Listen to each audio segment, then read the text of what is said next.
سيد الأنبياء والمرسلين وعلى آله وأصحابه أجمعين، أما بعد. قال الله تعالى في كتابه الحكيم: أعوذ بالله من الشيطان الرجيم. سورة الماعون مكية. بسم الله الرحمن الرحيم. أرأيت الذي يكذب بالدين فذلك الذي يدع اليتيم ولا يحض على طعام المسكين فويل للمصلين الذين هم عن صلاتهم ساهون الذين هم يراءون ويمنعون الماعون. صدق الله العظيم.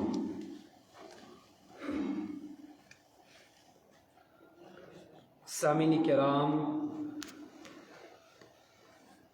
اللہ رب العزت کا شکر اور احسان ہے کہ جس رب العزت نے آج ہمیں پھر ہفتہ واری اس درس قرآن کے اندر شرکت کرنے کی توفیق بخشی.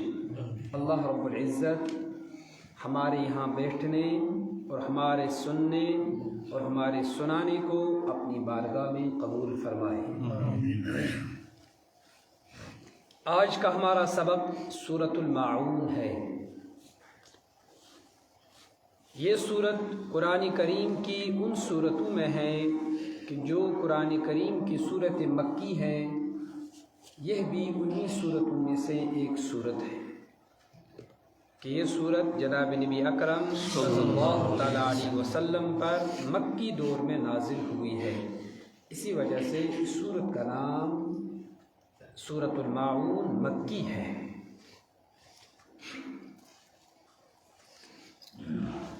ارأیت الذی یکذب بالدین، کیا دیکھا آپ نے اس شخص کو جو جھٹلاتا ہے انصاف کے دن کو. فذلک الذی یدع الیتیم، سو وہ وہی شخص ہے جو یتیم کو دھکے دیتا ہے. ولا یحض علی طعام المسکین، اور ترغیب نہیں دیتا اور ابھارتا نہیں ہے مسکین کو کھلانے پر. فویل للمصلین، پس ہلاکت ہے، پس بربادی ہے ان نماز پڑھنے والوں کے لیے.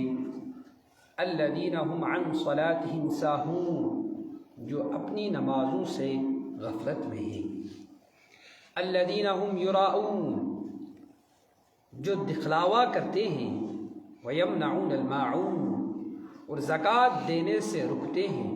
ویمنعون الماعون، اور معمولی چیز دینے سے رکتے ہیں. یہ اس سورت کا ترجمہ ہے. اب ہم سورت کی تھوڑی بہت تفصیل کر دیں گے. ارأیت الذی یکذب بالدین، جناب نبی اکرم صلی اللہ تعالیٰ علیہ وسلم کو یہ فرمایا جا رہا ہے کہ آپ نے اس شخص کو دیکھا جو انصاف کے دن کو جھٹلاتا ہے. یعنی کافرین، منافقین، یہ وہ جماعت تھی جو قیامت کے دن کو بالکل بھی نہیں مانتی تھی. یہ مرنے کے بعد دوبارہ زندہ ہونا اور زندہ ہونے کے بعد حشر میں چلے جانا، حشر میں چلے جانے کے بعد رب کے پاس حساب و کتاب کا ہونا، یہ ان ساری چیزوں کو امر محال سمجھتے تھے. یہ کہتے تھے یہ کبھی ممکن نہیں ہو سکتا، لہٰذا انہوں نے بالکل ہی اس کا انکار کر دیا. تو جناب نبی اکرم صلی اللہ تعالیٰ علیہ وسلم کو یہ بتلایا جا رہا ہے کہ آپ نے دیکھا اس شخص کو جو روز جزا کو جھٹلاتا ہے، جو قیامت کے دن کا انکار کرتا ہے، جو حساب و کتاب کے دن کا انکار کرتا ہے. یعنی کہ وہ یہ کہتا ہے یہ ہونے والا نہیں ہے. اور ہم مسلمان ہیں، ہم کہتے ہیں یہ دن ہونے والا ہے، یہ دن آنے والا ہے. حساب و کتاب حق ہے، قبر حق ہے، جنت و جہنم حق ہے، حشر و نشر حق ہے. لہذا جو اس دن کو جھٹلائے گا وہ مسلمانوں کی فہرست میں شامل، وہ مسلمانوں کی لسٹ میں شامل، وہ کن کی لسٹ میں شامل ہوگا؟ کفار کی لسٹ میں شامل. کیا آپ نے دیکھا اس شخص کو جو انصاف کے دن کو جھٹلاتا ہے؟ آگے یہ بتایا جا رہا ہے یہ انصاف کے دن کو جھٹلاتا ہے، اس کا مطلب ہے یہ مسلمان، لیکن اس کے اندر اور بھی کچھ ایسی قباحتیں ہیں، اس کے اندر کچھ اور بھی ایسے خصلتیں ہیں، اس کے اندر کچھ اور بھی ایسے گناہ ہے۔ ایک تو یہ انصاف کے دن کو جھٹلاتا ہے، اور انصاف کے دن کو جھٹلانے کے ساتھ ساتھ کچھ اور بھی گناہ ہی کرتا ہے۔ کیا؟ فَذَلِكَ الَّذِي يَدُعُّ الْيَتِيمَ، یہ انصاف کے دن کو جھٹلانے والا وہی شخص ہوتا ہے جو یتیم کو دھکے دیتا ہے، جو یتیم کو کیا مطلب ہے یتیم کو دھکے دینا؟ تفسیر میں لکھا ہے کہ کچھ کافروں کے پاس، ان منافقوں کے پاس کسی وقت کبھی کبھی یہ مانگنے والے جاتے تھے جو بیچارے محتاج ہوتے تھے، ان کے در پر گئے، ان کے دروازے پر گئے، ہمیں کچھ دو، ہماری کچھ مدد کرو۔ ان کے پاس مال ہوتا تھا تو ان کے اندر اتنا غرور و تکبر ہوتا تھا، جو ہی ان کے در پر کوئی شخص آتا تھا مانگنے کے لیے، اپنی ضرورت کا سوال کرتا تھا، تو یہ اس کو دھکے دے کر تکبر سے دور کر دیتے تھے۔ تو قرآن نے کہا یہ انصاف کے دن کو جھٹلاتے ہیں اور یتیم کو کیا دیتے ہیں؟ دھکے دیتے ہیں۔ اس کا مطلب کیا ہوا؟ یہ یتیم کو دھکے دینا، یہ یتیم کو واپس کر دینا، یہ یتیم کو دھتکار دینا، یہ مسلمانوں کا کام سمجھ آئے گی بات؟ یہ کس کا کام ہے؟ کافروں کا کام۔ یہ ان کا کام ہے جو جو آخرت کے دن پر یقین، جو آخرت کے دن پر یقین رکھتے ہیں، وہ یتیم کو کبھی دھکے، وہ یتیم کا اکرام کرے گا۔ جیسے قرآن کریم کی دوسری آیت میں ہے کلا بل لا تکرمون الیتیم، ایسا ہرگز نہیں ہے، بلکہ معاملہ یہ ہے تم یتیم کی عزت نہیں کرتے ہو۔ ولا تحاضون علی طعام المسکین، اور تم یتیم مسکین کے کھانا کھلانے پر ایک دوسرے کو ترغیب نہیں دیتے ہو، ایک دوسرے کو ابھارتے نہیں ہو، ایک دوسرے کو اس بارے میں نصیحت نہیں کرتے ہو۔ یہ تمہارے اندر خامی ہے، اور جس کے اندر یہ خامی ہے، قرآن نے کہا یہ خامیاں، یہ صفتیں، یہ خصلتیں، یہ عادتیں، یہ مسلمانوں کی عادتیں، یہ کن کی عادت ہے؟ منافقین کی۔ یہ کن کی عادت ہے؟ کافروں کی۔ اب اگر ایک انسان مسلمان ہو کر انصاف کے دن پر ایمان رکھتے ہوئے یہ خصلتیں اپنے اندر لیتا ہے، اس کا مطلب وہ مسلمانوں کی خصلتیں اپناتا، وہ کن کی خصلتیں اپناتا ہے؟ کافروں کی۔ وہ کن کی خصلتیں اپناتا ہے؟ منافقین کی۔ تو قرآن نے کہا فَذَلِكَ الَّذِي يَدُعُّ الْيَتِيمَ، یہ وہی شخص ہے جو یتیم کو کیا دیتا ہے؟ دھکے دیتا ہے۔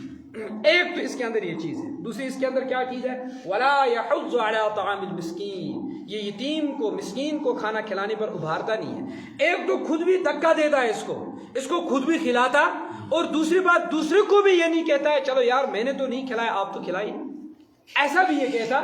اس کا مطلب کیا ہے؟ خود بھی دور رہتا ہے اس سے، اور دوسروں کو بھی اس کی طرف یہ کام کرنے دیتا۔ وَلَا يَحُضُّ عَلَىٰ طَعَامِ الْمِسْكِينِ، یہ یتیم مسکین کو کھانا کھلانے کی ترغیب نہیں دیتا۔ اس کا مطلب یہ یتیم کو کھانا کھلانا، یتیم کو کھانا کھلانا، یتیم کو دھکے نہ دینا، یہ بہت بڑی عبادت ہے۔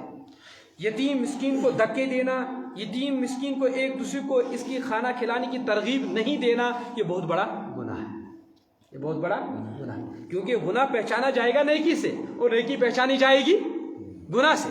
یتیم کو دھکے دینا یہ کیا ہے؟ گناہ ہے۔ اس کا مطلب ہے یتیم کی عزت کرنا یہ کیا ہے؟ عبادت ہے۔ ٹھیک۔ وَلَا يَحُضُّ عَلَىٰ طَعَامِ الْمِسْكِينِ، اور وہ نہیں ابھارتا ہے عَلَىٰ طَعَامِ الْمِسْكِينِ، مسکین کے کھانا کھلانے کی۔ ایک تو اس کے اندر یہ فَوَيْلٌ لِّلْمُصَلِّينَ، بس ویل ہے، بس خرابی ہے ان نماز پڑھنے والوں کے لیے، بس ویل ہے، بس خرابی ہے ان نماز پڑھنے والوں کے لیے۔ الذین هم عن صلاتهم ساہون، جو اپنی نمازوں سے غفلت میں ہیں۔ نماز پڑھنے سے انسان کو کامیابی ملتی ہے، نماز پڑھنے سے انسان کو نجات ملتی ہے۔ نماز ہی وہ چیز ہے کہ جس سے انسان ولی کا درجہ پا سکتا ہے، نماز ہی وہ چیز ہے جس سے انسان صلح کا درجہ پا سکتا ہے، نماز ہی وہ چیز ہے جو انسان کو جہنم سے بچا سکتی ہے۔ لیکن یہاں قرآن کہہ رہا ہے فویل للمصلین، بربادی ہے، ہلاکت ہے، ویل ہے اور نماز پڑھنے والوں کے لیے جو اپنی نمازوں سے غفلت میں، جو اپنی نمازوں سے۔ مفسرین نے لکھا ہے یہ آیت نازل ہوئی ہے منافقین کے بارے میں۔ کن کے بارے میں؟ وہ کیا کرتے تھے؟ دل میں تو ایمان ہے ہی نہیں، زبان سے تو وہ کہتے ہیں اشہد ان لا الہ، لیکن دل میں وہ ماننے کے لیے تیار۔ تو جب وہ اب مسلمانوں کے سامنے ہیں، جناب نبی اکرم صلی اللہ تعالیٰ علیہ وسلم کے سامنے ہیں، اب نماز پڑھنے والوں کی صورت بناتے ہیں تاکہ وہ مجھے بھی شمار کرے کہ یہ بھی نماز پڑھتا ہے، حالانکہ وہ دل سے نماز پڑھتے۔ ایک تو مطلب یہ۔ دوسرا مطلب کیا ہے کہ نماز اس طرح پڑھتے ہیں، یہ ٹال دیتے ہیں۔ کیا کرتے ہیں؟ ٹال کس طرح دیتے ہیں؟ نماز کا وقت یہاں سے شروع ہوتا ہے، یہاں تک رہتا ہے، یا آخری وقت میں نماز پڑھتے ہیں، اپنا معمولی بناتے آخری وقت میں نماز پڑھنے کا، تاکہ ہم جلدی جلدی کر لیں گے۔ آگے کیا کر لیں گے؟ بخاری کے اندر روایت ہے، جناب نبی اکرم صلی اللہ تعالیٰ علیہ وسلم نے ارشاد فرمایا، منافق کی نماز ہے، منافق کی نماز ہے، منافق کی نماز ہے، 3 مرتبہ۔ کہا کس شخص کی نماز منافق کی نماز ہے؟ کہا وہ اس شخص کی نماز منافق کی نماز ہے جو سورج کے بیٹھنے کا انتظار کرے، سورج کے غروب ہونے کا انتظار کرے، اور جو ہی سورج غروب ہونے کے قریب ہو فوراً چلے جائیں، وضو کریں اور عصر کی نماز فوراً اس طرح پڑھے جس طرح مرغی دانہ چگتی ہے، جلدی جلدی جلدی جلدی، اسی طرح 2-4 سجدے لگا دے اور جلدی نماز سے فارغ ہو جائے۔ اس کا مطلب ہے یہ جلدی کرنا چاہتا ہے، یہ اپنی نماز سے کیا ہے؟ غافل ہے۔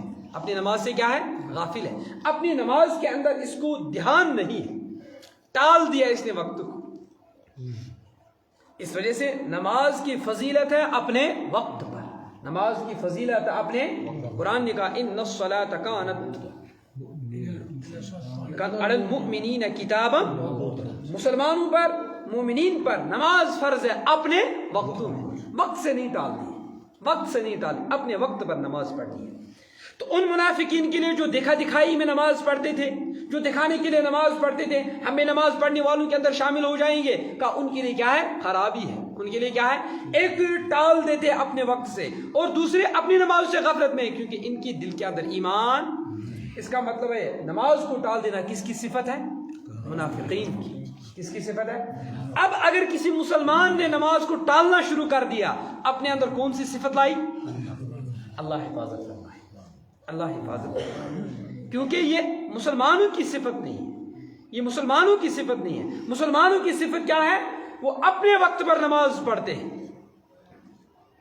جسے قرآن کریم نے دوسری جگہ کہہ دیا کہ کچھ لوگ ایسے ہیں جن کو اپنا کام، جن کو مزدوری، جن کو ملازمت، کچھ بھی بال بچے نماز سے ذرا بھی غفلت میں نہیں ڈالتے ہیں۔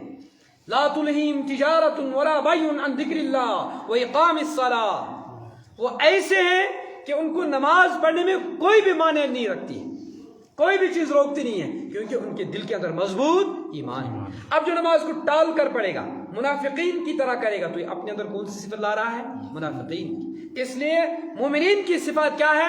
یہ نماز کو اپنے وقت پر پڑھتے ہیں۔ مومنین کی صفات کیا ہے؟ یہ نماز کو دھیان سے پڑھتے ہیں، یہ اپنی نمازوں سے غافل نہیں۔ لہذا جو غفلت میں اپنی نمازوں سے، ان نماز پڑھنے والوں کے لیے کیا ہے؟ ہلاکت۔ ان نماز پڑھنے والوں کے لیے کیا ہے؟ ہلاکت۔ ویل، مفسرین نے لکھا ہے کہ ویل یہ جہنم میں ایک وادی کا نام ہے، جہنم میں ایک وادی کا نام ہے۔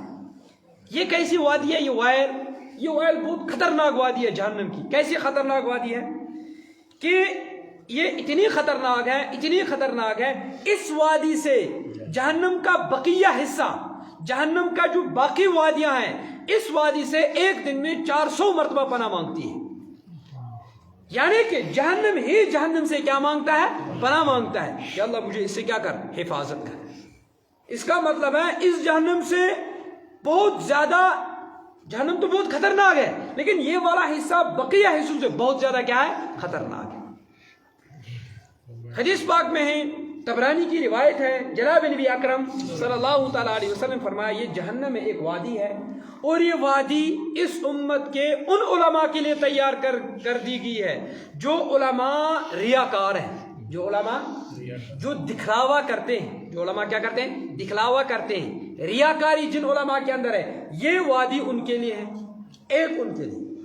دوسری ان لوگوں کے لیے، اس امت کے ان لوگوں کے لیے جو صدقہ کرتے ہیں لیکن دکھلاوا کے لیے کرتے ہیں، ان لوگوں کے لیے جو مال خرچ کرتے ہیں دکھلاوے کے لیے کرتے ہیں، ان لوگوں کے لیے جو حج کرتے ہیں لیکن کس کے لیے کرتے ہیں؟ دکھلاوے کے لیے۔ جہنم کی یہ وادی ان لوگوں کے لیے کیا کر دی گئی ہے؟ تیار کر دی گئی۔ اللہ پاک حفاظت فرمائے۔ اسی وجہ سے ہر جگہ آتا ہے نیک عمل کرو، نیک عمل کرو، اس میں اخلاص ہو۔ اس میں کیا ہو؟ اخلاص۔ اخلاص کا مطلب کیا ہے؟ رضائی حضرت اللہ جل جلالہ۔ حدیث پاک میں دوسری جگہ روایت جناب نبی اکرم صلی اللہ تعالیٰ علیہ وسلم نے ارشاد فرمایا، جو انسان نئے کام کرتا ہے لوگوں کو سنانے کے لیے، جو انسان نئے کام کرتا ہے لوگوں کو دکھانے کے لیے، اللہ تعالیٰ کل قیامت کے دن اس کو عذاب بھی دیں گے لوگوں کو دکھا کر۔ یہ دکھانے کے لیے لوگوں کے سامنے کیا کرتا تھا؟ نیک کام۔ اللہ تعالیٰ کہتے ہیں میں اس کو لوگوں کے سامنے لاؤں گا اور سب کے سامنے دکھا دکھا کر اس کو کیا دے دوں گا؟ عذاب دے دوں گا، اور اس کو تمام لوگوں کے سامنے رسوا اور ذلیل کر دوں گا۔ دوسری روایت میں جناب نبی اکرم صلی اللہ تعالیٰ علیہ وسلم نے فرمایا، ریاکاری میں کوئی ثواب نہیں ہے۔ ایک شخص نے کہا، ایک صحابی نے کہا، یا رسول اللہ میں نماز پڑھتا ہوں، نماز کے اندر اخلاص ہوتا ہے۔ کس طرح اخلاص ہوتا ہے؟ میں اکیلا نماز پڑھنے کے لیے کھڑا ہوتا ہوں، تہجد کی نماز ہو، اوابین کی نماز ہو، کوئی اور نفل نماز ہو، اکیلا میں اس وجہ سے نماز پڑھنے کے لیے اکیلا کھڑا ہوتا ہوں کہ مجھے راضی ہو کون؟ اللہ۔ لیکن کبھی کبھی ایسا ہوتا ہے میں اکیلا نماز پڑھنے کے لیے کھڑا ہو جاتا ہوں، کوئی آنے والا آتا ہے اور دیکھتا ہے مجھے، جو ہی وہ مجھے دیکھتا ہے میں خوش ہوتا ہوں۔ مجھے تو غرض تھی کس کو خوش کرنا؟ اللہ کو، لیکن آنے والا آ گیا، اس نے مجھے دیکھ لیا، میں اس سے تھوڑا زیادہ خوش ہوتا ہوں۔ میں اس سے کیا ہوتا ہوں؟ تھوڑا بہت زیادہ۔ ایک تو میں خوش اس وجہ سے میں دکھاتا ہوں کس کو؟ اللہ کو، لیکن جب کسی اور نے بھی مجھے دیکھ لیا میں اس سے اور زیادہ خوش ہوتا ہوں۔ کیا یہ بھی ریاکاری میں ہے یا نہیں؟ جناب نبی اکرم صلی اللہ علیہ وسلم نے اس شخص کو فرمایا، اس صحابی کو فرمایا، آپ نے تو اخلاص کے لیے کام شروع کیا ہے، اب کسی دیکھنے والے نے دیکھ لیا آپ کو تو اور زیادہ خوشی ہوئی، یاد رکھو تمہارے لیے 2 اجر ہیں۔ تمہارے لیے کیا ہے؟ ایک اجر تمہیں وہ ہے جو اللہ تمہیں دے گا، اور دوسرا اجر تمہارا وہ ہے جو دوسرے نے دیکھ لیا۔ لہذا یہ والی چیز ریاکاری میں آئے گی۔ اس کا مطلب ہے ایک انسان عمل کر رہا ہے، کام کو شروع کر رہا ہے، تو صرف رضائی حضرت، دیکھنے والے نے دیکھ لیا، اس نے تعریف کی، یا یہی کام لوگوں کو پتہ چلا، اس نے تعریف کی، اس کے عالم میں شہرت ہوگی، اس کو اس سے خوشی ہوئی، اس سے کیا ہوئی؟ چلو یار میں نے کس کے لیے کیا تھا؟ اللہ کے لیے، لیکن لوگوں کو بھی پتہ چلا، مجھے لوگوں کو دکھانے کے لیے کیا نہیں تھا، لیکن لوگوں کو بھی پتہ چلا، اس کو اس سے اور زیادہ خوشی ہوئی، ایک تو میرا اللہ بھی راضی ہے، میں نے تو اسی کے لیے کیا تھا، چلو لوگوں کو پتہ چلا تو مجھے اس سے بھی خوشی ہوئی۔ یہ ریاکاری میں نہیں آتا ہے، بلکہ اس کو دوہرا اجر ملتا ہے، دگنا اجر ملتا ہے۔ ایک اللہ پاک کے نزدیک اجر ملتا ہے، اور لوگوں کو دیکھ کر بھی اس کو کیا ملتا ہے؟ اجر ملتا ہے۔ تو قرآن کریم یہ کہہ دیا نماز پڑھنے والوں کو اجر ہے، نماز پڑھنے والوں کے لیے کامیابی ہے، نماز پڑھنے والوں کے لیے نجات ہے، نماز پڑھنے والوں کے لیے فلاح ہے، لیکن ان نماز پڑھنے والوں کے لیے خرابی ہے جو نماز پڑھتے ہیں لیکن اپنی نمازوں سے کیا ہوتے ہیں؟ غافل ہوتے ہیں۔ لہذا نمازوں سے غافل ہونا نہیں ہے، نمازوں سے غافل نہیں ہونا۔ الذین هم عن صلاتهم ساہون، جو اپنی نمازوں سے غفلت میں ہیں۔ الذین هم یراؤون، کس طور پر اپنی نمازوں سے غفلت میں؟ وہ دکھلاوا کرتے ہیں، وہ ریاکاری کرتے ہیں۔ کیا کرتے ہیں؟ ریاکاری۔ ریاکاری کا کیا مطلب؟ یعنی دکھانے کے لیے کیا پڑھتے ہیں؟ نماز۔ جیسے کہ حدیث پاک میں بھی آتا ہے، جناب نبی اکرم صلی اللہ تعالیٰ علیہ وسلم کے دور میں کسی منافق کو اگر گھسیٹ کر بھی لانا پڑے مسجد میں تو وہ بھی آ جاتا تھا گھسیٹ کر، لیکن نماز پڑھتا تھا۔ نماز دکھلاوے کے لیے صحیح، لیکن نماز پڑھتا تھا۔ لیکن آج امت کی اکثریت اس نماز سے غافل ہے۔ اسی وجہ سے حدیث پاک میں آ گیا تھا، حدیث پاک میں ارشاد تھا، من ترک الصلاۃ متعمدا فقد کفر۔ ارے یار یہ نماز اتنی اہمیت کی چیز ہے، اتنی فضیلت کی چیز ہے، جس نے بھی جان بوجھ کر چھوڑ دی اس نے ایسا گناہ کیا، ایسا گناہ کیا، گویا کہ اس نے کیا کیا؟ کفر کیا۔ اس نے کیا کیا؟ کفر کیا۔ یہ بہت بڑی عبادت ہے، بہت بڑی عبادت ہے، اس سے بڑھ کر کوئی عبادت ہی نہیں ہے شریعت میں۔ اس وجہ سے نماز پڑھنی ہے کس کے لیے؟ اللہ کے لیے۔ نماز پڑھنی ہے اپنے وقت میں، وقت سے ٹال کر نہیں۔ الذین هم یراؤون، وہ لوگ ہیں جو دکھلاوا کرتے ہیں، ریاکاری کرتے ہیں۔ لہذا جو بھی عمل کرنا ہے شریعت میں تو کس کے لیے کرنا ہے؟ اللہ جل جلالہ کے لیے۔ کس کے لیے کرنا ہے؟ اللہ جل جلالہ کے لیے۔ ایک تو ان لوگوں کی یہ صفت ہے، انصاف کے دن کو جٹلاتے ہیں، ان کے اندر یہ خامیاں ہیں، یتیم کو دھکے دیتے ہیں، یتیم کو کھانا کھلانے کی دوسروں کو ترغیب بھی نہیں دیتے ہیں، نماز اس طرح پڑھتے ہیں غفلت میں ہیں، نماز پڑھتے ہیں تو کس کے لیے پڑھتے ہیں؟ دکھلاوے کے لیے پڑھتے ہیں۔ یہ 5 چیزیں۔ چھٹی چیز ان کے اندر کیا ہے؟ وَيَمْنَعُونَ الْمَاعُونَ، یہ زکوٰۃ دینے سے رکتے ہیں۔ یہ زکوٰۃ دینے سے، ایک تفسیر اس کی یہ ہے، یہ زکوٰۃ دینے سے رکتے ہیں۔ کیا مطلب؟ اللہ تعالیٰ نے ایک انسان کو مال دیا ہے، اور مال تو حقیقت میں کس کا ہے؟ اللہ کا۔ اب اللہ نے اس کے لیے کہا میرے راستے میں کچھ خرچ کرو، لیکن اس پر اتنے اکڑ سے بیٹھے ہوئے ہیں کچھ خرچ کرنے کے لیے تیار، یہ مال نہیں دیتے ہیں۔ ایک تو ان کے اندر یہ برائی ہے۔ ایک دوسری تفسیر اس کی کیا ہے؟ وَيَمْنَعُونَ الْمَاعُونَ، معمولی چیز دینے سے رکتے ہیں، معمولی چیز دینے سے رکتے ہیں۔ کیا مطلب؟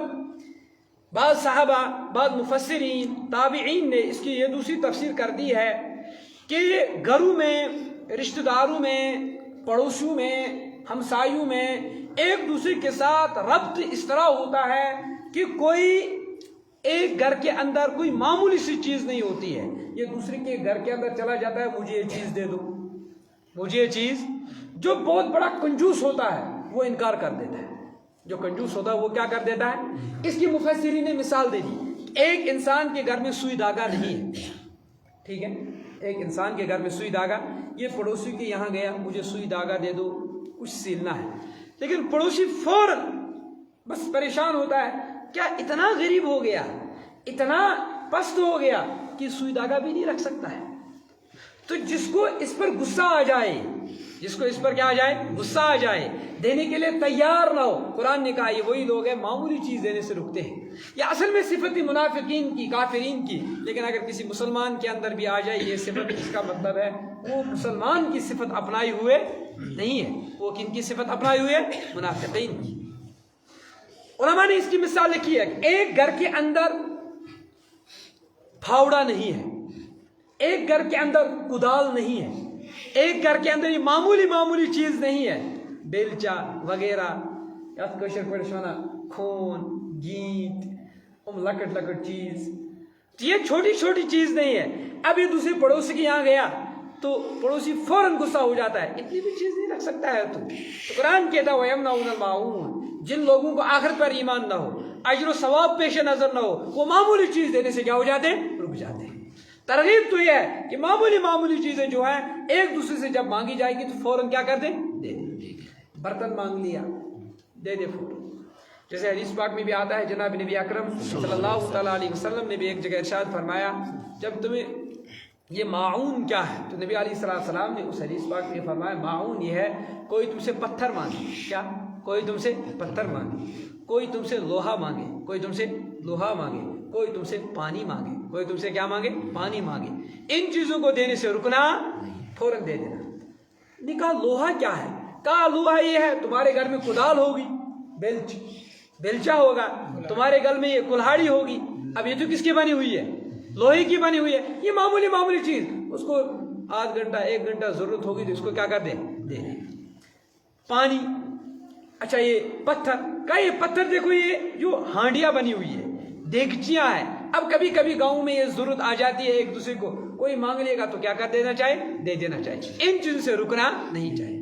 علماء نے لکھا ہے اگرچہ یہ نہ دینا حرام تو نہیں ہے، یہ کوئی بڑا گناہ تو نہیں ہے، لیکن یہ انسان کی مروت کے خلاف ہے، انسان کی فطرت کے خلاف ہے۔ مسلمان کو اس فطرت پر رہنا چاہیے، کوئی معمولی سی چیز مانگ لے فوراً اس کو کیا کر دے؟ دے دے، معمولی چیز سے رکنا نہیں چاہیے۔ وَيَمْنَعُونَ الْمَاعُونَ، یہ جو منافقین ہے یہ معمولی چیز سے بھی کیا کرتے ہیں؟ رکتے ہیں۔ پہلے تو یتیم تو دھکے ہی دیتے تھے، جو ہی دروازے پر آ گیا تو فوراً بھگا دیا، کیا ہے تمہارے گھر پر، میرے گھر پر کیا ہے، کیسی ضرورت ہوئی تمہیں میرے گھر پر آنے کی؟ تو ایسے الفاظ ہوتے ہیں۔ تو یہ مسلمانی کے الفاظ، یہ ایمانی کے الفاظ، یہ اسلام کے الفاظ نہیں ہیں۔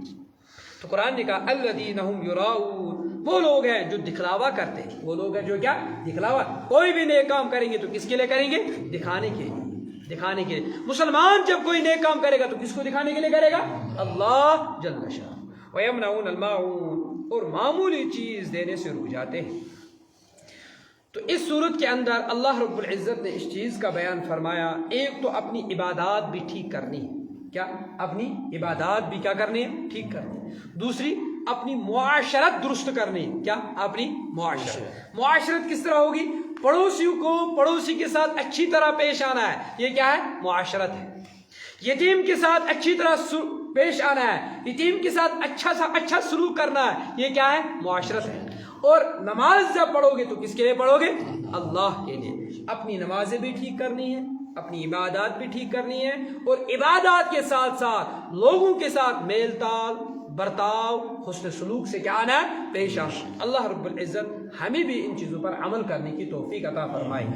ارأیت الذی یکذب بالدین، کیا دیکھا آپ نے اس شخص کو جو انصاف کے دن کو جھٹلاتا ہے. فذلک الذی یدعو الیتیم، سو وہی شخص ہے جو یتیم کو دھکے دیتا ہے. قرآن کو نمبر 1 پہلا تو قرآن کا حق ہے اس کو صحیح سے پڑھا جائے. کیا پڑھا جائے؟ صحیح. اسی وجہ سے کہیں زبر میں زیر میں پیش ہو جانے سے معنی کے اندر بالکل غلط ہو جاتا ہے. معنی کیا ہو جاتا ہے؟ بالکل. بعض رات اس صورت کے اندر بہت بڑی غلطی کر جاتے ہیں. وہ کیا ہے؟ فذلک الذی یدعو الیتیم، اس کا ترجمہ ہے دعا یدعو، اس کا مطلب ہے دھکا دینا. کیا مطلب ہے؟ دھکا دینا، دور کر دینا اپنی جگہ سے، ہٹا دینا. اور بعض رات اس کو پڑھتے ہیں فذلک الذی یدعو الیتیم. فذلک الذی، جب یدعو الیتیم اس کو پڑھیں گے تو اس کا ترجمہ بالکل غلط ہو جاتا ہے. اس کا ترجمہ کیا ہو جاتا ہے؟ بالکل غلط ہو جاتا ہے. ترجمہ یہاں ہے یہ وہی شخص ہے جو یتیم کو دھکے دیتا ہے.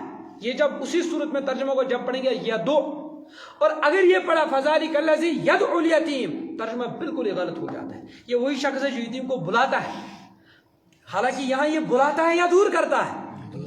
دور کر. اور ہم نے نماز میں پڑھ لیا یہ انصاف کے دن کو جھٹلاتا ہے، اور یہ وہی شخص ہے یتیم کو کیا کرتا ہے؟ بلاتا ہے. تو نماز صحیح ہو جائے گی غلط ہو جائے گی؟ اللہ ہی حفاظت. اس وجہ سے تلفظ، ادائیگی، پروننسیشن قرآن کا یہ وہی ایسا ہی پڑھنا ہے جیسے قرآن میں لکھا ہوا ہے. فذلک الذی یدعو، فذلک الذی یدعو، بعض اب فذلک الذی یدعو الیتیم، تو ترجمہ بالکل الٹ پلٹ ہو جاتا ہے. اس وجہ سے کبھی معنی کے اندر، کبھی زبر زیر پیش کے اندر غلط پڑھنے کی وجہ سے معنی کے اندر بھی کیا آ جاتی ہے؟ گڑبڑی آ جاتی ہے. اور کہیں کہیں قرآن میں ایسا ہو جاتا ہے کہ نماز بالکل ہی ختم ہو جاتی ہے اور نماز کیا پڑھنی پڑتی ہے؟ دعا. لیکن یہ تبھی ہوگا جب ایک انسان کو یہ پتا ہوگا میں یہاں غلط پڑھ رہا ہوں اور میری نماز صحیح نہیں ہوئی، لہٰذا مجھے نماز کیا پڑھنی ہے؟ دوبارہ. لیکن اگر صدیوں تک، برسوں تک، 1.5 سال تک ایک انسان غلط ہی پڑھتا رہا، اسی طرح نماز میں پڑھتا رہا، تو کیا ہوگا اس کی نماز کا؟ اس کی نماز کا کیا ہوگا؟ اسی وجہ سے ایک جگہ حدیث پاک میں آتا ہے ایک شخص 40 سال تک وہ نماز پڑھتا رہا. ایک آدمی ملا اس کو، تو اس نے کہا کتنے سال ہو گئے نماز پڑھتے ہوئے؟ کہا 40 سال. کہا تمہاری ایک بھی نماز صحیح نہیں ہوئی ہے 40 سال میں. تو یہ غلطیاں کچھ ایسی ہیں نماز کے اندر کہ جن کی وجہ سے نماز صحیح نہیں ہو جاتی ہے. اور وہ کون سی نماز ہے جس میں قرآن نہیں ہے؟ ایسی کوئی نماز ہے جس میں قرآن نہیں ہے؟ وہ نماز ہی نہیں ہے جس میں کیا نہیں ہے؟ قرآن نہیں ہے. اور وہ نماز ہی صحیح نہیں ہے جس میں صحیح قرآن نہیں ہے. اس وجہ سے درس قرآن کا مقصد یہی ہے، ہمیں یہ پتا چلے ہم پڑھ کیا رہے ہیں. ایک بات ہمیں یہ پتا چلے ہمیں پڑھنا کیسے ہے، یہ ہے درس قرآن کا مقصد. ورنہ اگر ہم نے معنی کے اندر الفاظ کی تشریح بھی یاد رکھ لی، واقعات بھی یاد رکھ لیے، شان نزول بھی یاد رکھ لیا، لیکن الفاظ کی ادائیگی صحیح نہیں ہوئی، الفاظ کا تلفظ صحیح نہیں ہوا، تو معنی سے کتنا فائدہ ملے گا پھر؟ جبکہ نماز میں ہم معنی نہیں پڑھتے ہیں، نماز میں ہم کیا پڑھتے ہیں؟ قرآن کے الفاظ. صحیح ہے غلط ہے؟ تو وہاں معنی تو نہیں پڑھتے، وہاں تشریح تو نہیں پڑھتے، وہاں کیا پڑھتے ہیں؟ قرآن کے الفاظ. جب قرآن کے الفاظ ہی نہیں صحیح ہے تو معنی تشریح سے کیا صحیح ہوگا؟ اس وجہ سے اس کو درست کرنے کی ضرورت ہے. ارأیت الذی یکذب بالدین، کیا دیکھا آپ نے اس شخص کو جو انصاف کے دن کو جھٹلاتا ہے. فذلک الذی یدعو الیتیم، سو وہی شخص ہے جو یتیم کو دھکے دیتا ہے. ولا یحض علی طعام المسکین، اور یتیم کو، مسکین کو کھانا کھلانے پر ابھارتا نہیں ہے، اور یتیم کو اور مسکین کو کھانا کھلانے کی ترغیب نہیں دیتا. فویل للمصلین، بس خرابی ہے، ہلاکت ہے ان نماز پڑھنے والوں کے لیے. الذین هم عن صلاتهم ساہون، جو اپنی نمازوں سے غفلت میں ہیں. الذین هم یراؤون، جو دکھلاوا کرتے ہیں. وَيَمْنَعُونَ الْمَاعُونَ، اور معاون دینے سے رک جاتے ہیں. وَيَمْنَعُونَ الْمَاعُونَ، معمولی چیز دینے سے رک جاتے ہیں. وَيَمْنَعُونَ الْمَاعُونَ، اور زکوٰۃ دینے سے رک جاتے ہیں. اللہ رب العزت ہمیں قرآن کی سمجھ عطا کرے. اللہ رب العزت ہمیں قرآن پر عمل کرنا نصیب کرے. الحمدللہ رب العالمین. یا رب صلی وسلم دائما ابدا علی حبیبک خیر الخلق کلہم. اللهم آنس وحشتي في قبري، اللهم ارحمني بالقرآن العظيم، اللهم اجعله لي إماما ونورا وهدى ورحمة، اللهم ذكرني منه ما نسيت وعلمني منه ما جهلت وارزقني تلاوته آناء الليل وآناء النهار واجعله لي حجة يا رب العالمين. اللهم انفعنا بالقرآن العظيم، اللهم انفعنا بالقرآن العظيم. اللهم اجعل القرآن لنا في الدنيا قرينا وفي القبر مونسا وعلى الصراط نورا وفي الجنة رفيقا ومن النار سترا وحجابا وإلى الخيرات كلها دليلا فاكتبنا على التمام وارزقنا أداء بالقلب واللسان وارزقنا أداء بالقلب واللسان سبحان ربك رب العزة عما يصفون سلام على المرسلين الحمد لله رب العالمين.